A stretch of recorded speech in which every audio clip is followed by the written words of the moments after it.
Madhabpur lake Sylhet বিভাগের মৌলভীবাজার জেলার কমলগঞ্জ উপজেলা অবস্থিত। আর মৌলভীবাজার জেলার ট্যুরের এটা আমাদের দ্বিতীয় পর্ব। আগের পর্বে আমরা দেখিয়েছি শ্রীমঙ্গল উপজেলার রাবার বাগান এবং নূরজান চা বাগান। তাই আমাদের এই পর্বটা শুরু হবে নূরজান চা বাগান শেষ করে মাধবপুর লেকে যাওয়া থেকে। আর এ পর্বে আমরা মাধবপুর লেক, লাউছড়া জাতীয় উদ্যান, শ্রীমঙ্গল বৌদ্ধ 71 সহ অন্যান্য ছোটোখাটো দর্শনীয় স্থান কভার করার চেষ্টা করব। আর আপনি শ্রীমঙ্গল কিভাবে আসবেন, আপনার কেমন খরচ হতে পারে তা বিস্তারিত বলেছি আগের পর্বে। আপনি চাইলে আগের পর্বটা দেখে আসতে পারেন, আগের পর্বের লিঙ্ক পিন কমেন্টে। তাহলে চলুন হাবিজাবি বেশি কথা না বলে আজকের পর্বটা শুরু করা যাক। তারপর আমরা শ্রীমঙ্গল উপজেলার রাবার বাগান এবং নূরজান চা বাগান ঘুরেঘাড়ি শেষ করে মাধবপুর লেকের উদ্দেশ্যে রওনা দিয়েছি। মাধবপুর লেকে যাওয়ার মাঝপথে আমাদের সামনে একটি রাবার বাগান এবং সমতল ভূমিতে একটা চা বাগান পড়ে। চা বাগান সাধারণত পাহাড়ের ধার ঘেঁষে হয়ে থাকে, এমনটাই দেখা যায়। আর এটা যেহেতু সমতল ভূমিতে, তাই আমরা এখানে একটু নামলাম এবং হালকা একটু ফটোশ্যুট করে একটু ঘুরেঘাড়ি করে আবার আমরা মাধবপুর লেকের উদ্দেশ্যে রওনা দিয়েছি।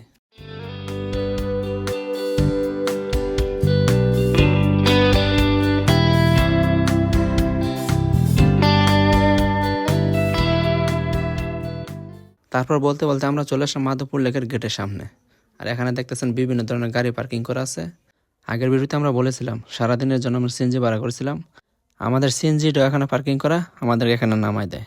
আর এইগুলো যা দেখতেছেন সবগুলো মাধবপুর লেকের গেটের সামনের ভিউ। তারপর এখানে আমরা হালকা একটু খাওয়া দাওয়া করে আমরা মাধবপুর লেকের গেটের ভিতরে প্রবেশ করে ফেলি। চা পাতায় মোড়ানো সবুজ পাহাড়, নীল জল আর প্রকৃতির নীরব ডাক যদি আপনি শুনতে চান, আপনাকে আসতে হবে মাধবপুর লেকে। গেট দিয়ে প্রবেশ করতেই প্রথমে আপনার সামনে পড়বে পাহাড়ের মাঝে নীরব জল, বিশাল শাপলা ও শালুকের লতা পাতা বিছানো সুন্দর মনোরম একটি লেক।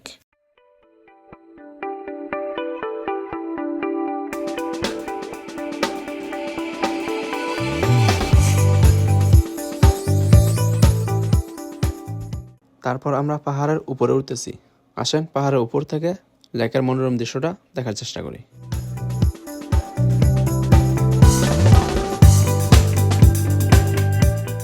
এখন আমরা অবস্থান করতেছি মাধবপুর লেকের পাহাড়ের সর্বোচ্চ চূড়াতে। ভিডিও শুরুতে বলেছি মাধবপুর লেকটি বাংলাদেশ উত্তর পূর্ব অঞ্চলের মৌলভীবাজার জেলার কমলগঞ্জ উপজেলা অবস্থিত। আর মাধবপুর মূলত একটি ইউনিয়নের নাম। 1965 সালে মাধবপুর চা বাগান কর্তৃপক্ষ পরিবেশকে সামঞ্জস্যপূর্ণ চা বাগানে পর্যাপ্ত পানির যোগান নিশ্চিত করতে 3টি পাহাড়ের মাঝখানে বাঁধ নির্মাণ করেন। ফলস্বরূপ একটি বড় জলাধার বা হ্রদ তৈরি হয়। প্রথমে স্থানীয়রা এটিকে ড্যাম বা জলাধার হিসেবে দেখলেও ধীরে ধীরে এটি একটি বিশাল বড় ভ্রমণ স্পটে রূপান্তরিত হয়। আর এটি কেবল একটি ভ্রমণ স্পটই নয়, এই লেকটি বিভিন্ন জলজ প্রাণী ও পশু পাখির জীবন ধারণের জায়গাও। বিশেষ করে শীতকালে বহু দূর থেকে অর্থাৎ অন্য দেশ থেকে শীতল পাখিগুলো এখানে এসে থাকে। এক পর্যায়ে দেখে যে একদল সিঙ্গার পায়রা এখানে মনের খুশিতে খুব সুন্দরভাবে গান গাইতেছে।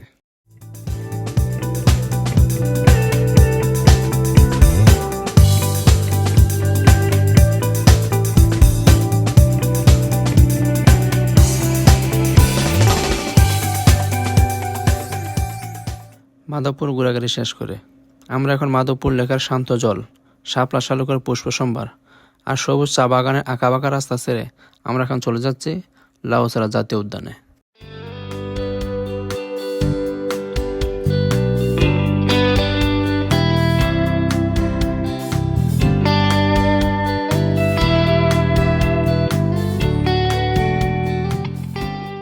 ফাইনালি আমরা চলে আসলাম লাউছড়া জাতীয় উদ্যান গেটের সামনে। এই পার্কের এন্ট্রি ফি হচ্ছে 115 টাকা।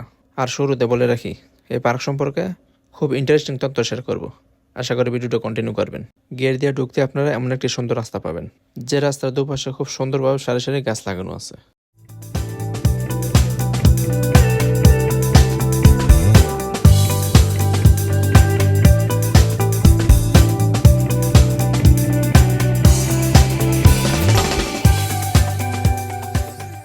তারপর গেট থেকে একটু সামনে হাঁটতে আপনারা একটা মসজিদ পাবেন, নামাজের সময় হলে নামাজ পড়ে নিতে পারেন।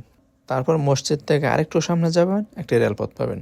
এই রেল লাইনটির যাত্রা শুরু হয়েছিল ব্রিটিশ শাসন আমলে 1890 সনের দিকে, অর্থাৎ 19 শতকের শেষের দিকে। এই রেল লাইনটি স্থাপনের মূল উদ্দেশ্য ছিল যোগাযোগ ব্যবস্থা উন্নত করা, এখানে চাষ করা কৃষিপণ্য এবং চা পাতাগুলো যাতে সহজ উন্নত ট্রান্সফার করা যায়, বিশেষ করে চট্টগ্রাম বন্দরে। আর এই পার্কের খুব ইন্টারেস্টিং একটি তথ্য হলো এই পার্কের মধ্যে হলিউডের অস্কার বিজয়ী একটি ছবির শুট হয়েছিল। ছবির নাম ছিল around the world in 80 days, যার শুট হয়েছিল 1955 সালে এবং মুক্তি পেয়েছিল 1956 সালে। আর এই পার্কের আয়তন 1250 হেক্টর। আর আপনি যদি এটাকে কিলোমিটারে ক্যালকুলেট করেন তাহলে 12.5 বর্গ কিলোমিটার। এই পার্কে সরকার 1996 সালে জাতীয় উদ্যান হিসেবে ঘোষণা করেন। এই পার্কের মধ্যে 167 প্রজাতির গাছ আছে, 246 প্রজাতির পাখি আছে এবং 20 প্রজাতির বিভিন্ন স্তন্যপায়ী প্রাণী আছে। এর মধ্যে কিছু প্রাণী অলরেডি বিলুপ্ত প্রায়। আমার পিছনে একটা রেল লাইন আছে, এদিক দিয়ে একটু এখানে একটা রেল গেছে। আমরা ভিতরে গেছি, ভিতরে গিয়ে রেলটা দেখাটা মিস করলাম। হয়তো যদি এখানে থাকতাম দেখতে একটু সুন্দর দেখা যেত। আপনাদেরকে যে রেল লাইনটা দেখাই, আর এই দিকে যদি এখানে রেল দিয়ে আসে তাহলে হয়তো আর একটু বেশি সুন্দর দেখা যাবে। দুই পাশে সারি সারি গাছ আছে, সারি সারি গাছের মাঝখান দিয়া রেল পথ আছে। এখানে যদি আপনি রেল দিয়ে আসেন তাহলে হয়তো বা আপনি পুরোপুরি ভিউটা উপভোগ করতে পারবেন।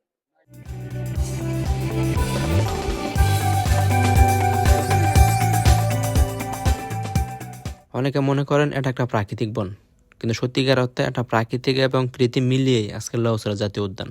ব্রিটিশরা এখানে পরীক্ষামূলকভাবে বিভিন্ন গাছ এনে রোপণ করত। তারা পরীক্ষা করত যে এই উপমহাদেশে কোন গাছগুলো ভালো জন্মে, ফলে গড়ে ওঠে আজকের লাউসরা জাতীয় উদ্যান। লাউয়াছড়া জাতীয় উদ্যানে আমরা 115 টাকা দিয়ে টিকিট কেটে এখানে ঢুকলাম। আমি আপনাকে কখনোই সাজেস্ট করবো না যে আপনি এখানে 115 টাকা টিকিট কেটে এখানে ঢুকেন। তবে আপনার যদি খুব সময় থাকে তাহলে আপনি সারা বন ঘুরতে পারবেন, এছাড়া আর কিছুই নেই। যার সামনে রাস্তা দিয়ে হাঁটতেই পারবেন, এই হাঁটা ছাড়া আর কিছু নেই। সারি সারি দুই পাশে গাছ দেখবেন, এই রাস্তা আছে, আর বন জঙ্গলের ভিতর দিয়ে রাস্তা আছে, এতটুকু। আর 115 টাকা টিকিট দিয়ে আপনি আর কিছু দেখতে পারবেন না। সুতরাং আমি আপনাকে কখনোই সাজেস্ট করবো না যে আপনি 115 টাকা টিকিট কেটে এখানে ঢুকেন। তবে আপনার হাতে যদি যথেষ্ট সময় থাকে আপনি ঢুকতে পারেন। আশা করি আপনি যথেষ্ট উপভোগ করবেন। আমাদের হাতে খুব বেশি সময় ছিল না, যার কারণে আমাদের কাছে এমনটা মনে হয়েছে। এখন আমরা লাউছড়া জাতীয় উদ্যান থেকে গেট থেকে বের হয়ে যাইতেছি। এই যে দেখতেছেন গেট।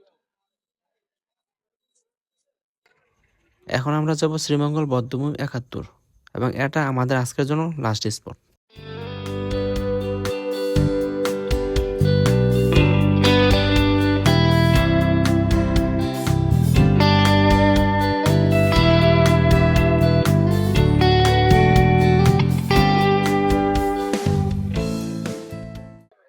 এখন আমরা আছি শ্রীমঙ্গল বধ্যভূমি 71। এখানে কোনো টিকিট ফি নাই, আপনি ইচ্ছা মতো ঢুকতে পারবেন এবং ইচ্ছা মতো আপনি বের হয়ে যাইতে পারবেন। আসেন আপনাদের পুরো ভিউটা দেখানোর চেষ্টা করি।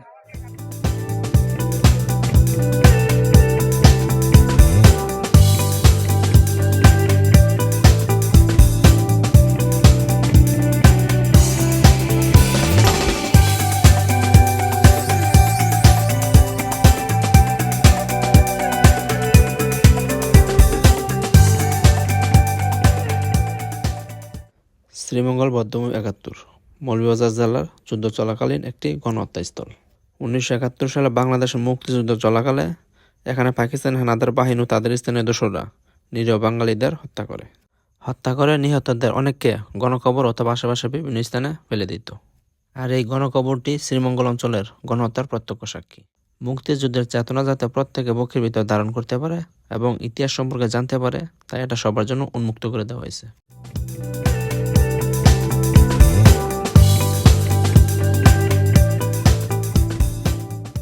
ভিডিওটা ভালো লেগে থাকলে অবশ্যই একটা লাইক দিবেন, বন্ধুদের সাথে শেয়ার করবেন। আর এমন আরও সুন্দর সুন্দর ভিডিও দেখতে চাইলে চ্যানেলটি সাবস্ক্রাইব করে পাশে থাকা বেল আইকনটি প্রেস করে দেবেন। দেখা হবে পরে কোনো একটি ভিডিওতে। ততক্ষণ পর্যন্ত ভালো থাকুন, সুস্থ থাকুন। আল্লাহ হাফেজ।